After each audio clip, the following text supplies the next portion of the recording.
This is a typical case in corporations, banks, and wherever there is a big hierarchy working towards a goal. What happens is that there are so many people and amazing or even illogical cultures, or should I say subcultures, develop over time. One among the most pervasive such subculture is the one of staying late as proof that one is a hardworking, loyal, and honest employee. In this subculture, what happens is there will be some alpha employees who have nothing much to do at home, and they will usually set the precedent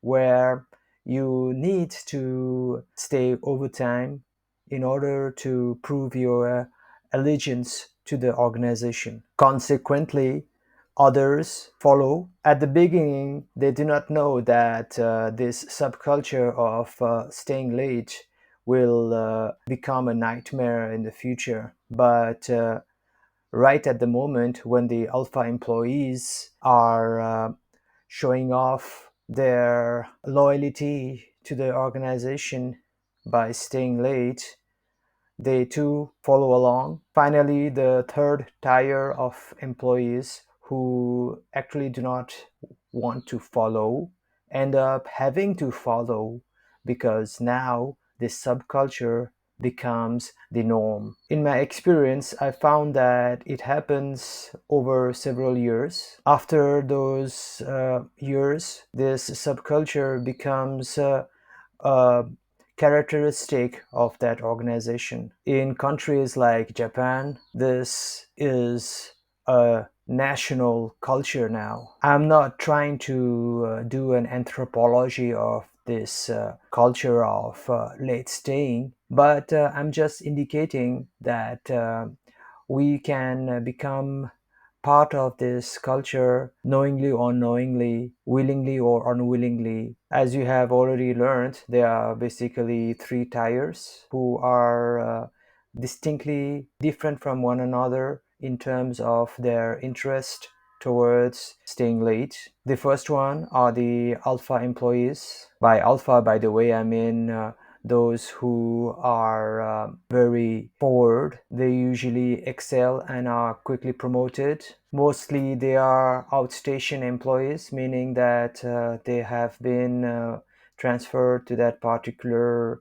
organization either from different parts of a country or even from a different country, and as a result they don't have much social life outside the office. The second tier are the employees who follow because it doesn't make much difference whether they reach home earlier or a bit late.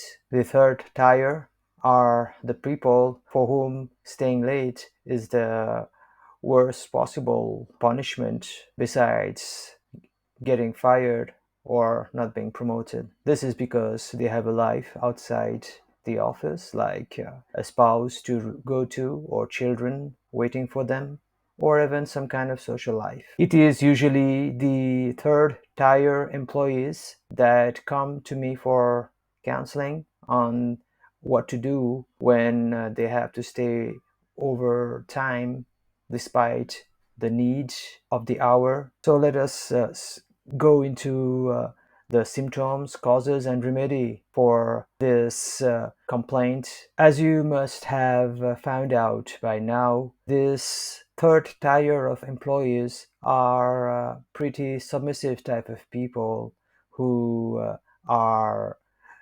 working because they need a job and they don't have an option. As a result, they conform to the new subculture that has been formed. But many times, people with a preference of not having to stay late enter into such an organization where there is this subculture because there is no other options for them to get a job which is better. Or like in Japan, there is no place where such a culture doesn't exist. These submissive people have a lot of pain tolerating the subculture of staying late because they cannot speak up. They will just overthink this situation. The chain of thoughts that is typical here is what to do. I have so much things to do outside of work, but I cannot go. I wish I could go. I can't quit this job. And then the chain closes in itself, creating a circular chain of thoughts. This creates a state of overthinking. I do not want to stay late, but I cannot afford not to stay late. So I stay late, but I cannot afford to stay late. And the circle keeps spiraling. The symptom here is mainly emotional distress. They feel helpless, frustrated, and annoyed. They have no solutions in their minds. In the relationship level, this overthinking causes them to be introverted when they reach home, and as a result, whatever little time they could have had with their loved ones, it becomes polluted with self-loathing. Consequently, that leads to further deterioration in their emotional state. At the mental level, they become almost numb, and slowly that affects their work, decreasing its efficiency over time. My diagnosis on this problem is that these submissive people lack the assertiveness required to confront their team leaders, to demand a change in culture whereby one should not have to stay late as a matter of loyalty demonstration to the management. However, it is much easier to say than to do for this category of employees. Again, like earlier, I will not be going into details about the communication skills required to be assertive and present oneself assertively to the boss without creating havoc or disturbance in the organization and yet attaining one's desired outcome. That said, I want to go deeper into the cause of this overthinking problem that this person is having. The problem here is not that they are not allowed to go home and thus they can ask to be sent home as soon as they finish the work. The real problem is that they have this inbuilt habit that has grown since their childhood not to speak up. Instead, they are habituated to overthink it and accept the situation as it is because it is the norm. So the real problem is not the subculture actually. Instead of having to stay late, it could have been any other subculture like skipping the class, making noise in the class when it comes to students. In case of the professional world, it could be not being nice to customers or demeaning employees. These are all subcultures. But the problem here is quite subtle and it's very difficult to identify when people come with this complaint that they overthink about a particular subculture that doesn't resonate with them. So, again, the real problem for this third tier of employees is that they are not willing or able to communicate their inner feelings to higher authorities. Basically, it is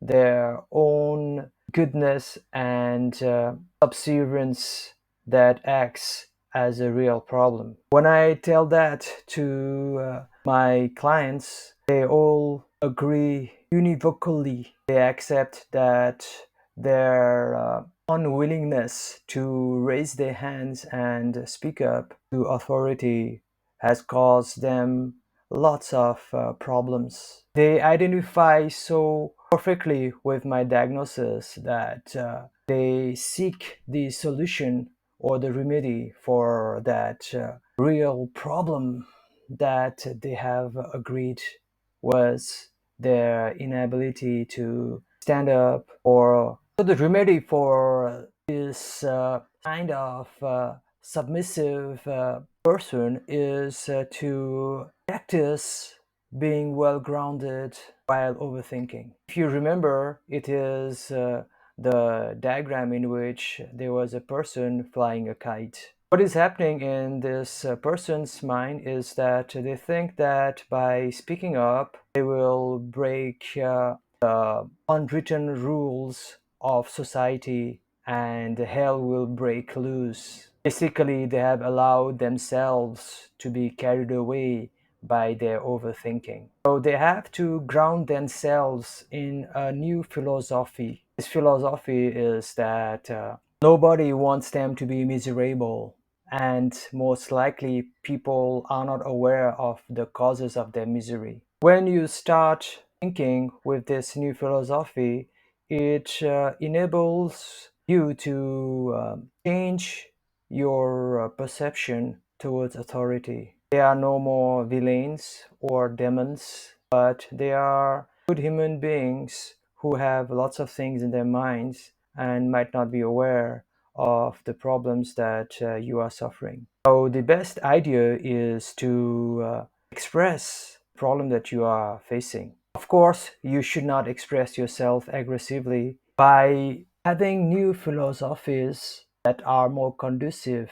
to a happy living that is less stressful on the mind, one will be able to act in ways where one is not burdened by overthinking on unfulfilled desires. In this way, I have prescribed philosophy for this person to adapt. You must be aware that his earlier philosophy was that people do not care and one should just keep quiet. So the new philosophy is in a quite sharp contrast to the earlier philosophy. This one will keep him well grounded, thereby his overthinking will turn into a planning of when, where, how to express his dissatisfaction with the subculture of having to stay late despite having finished one's work.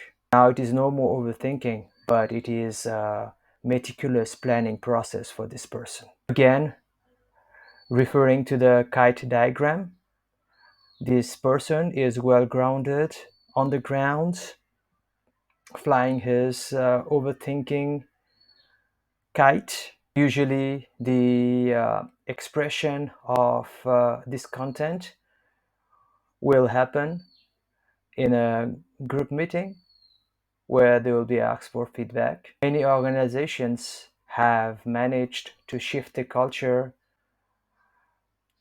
when people are able to speak up. So, after hearing this remedy, the client usually feels relieved and decides that he will change his philosophy, but doesn't make a promise of exactly when and to whom and how he will express his problems. That is a great attainment, that person to make such a bold philosophical shift. That alone makes his overthinking vanish.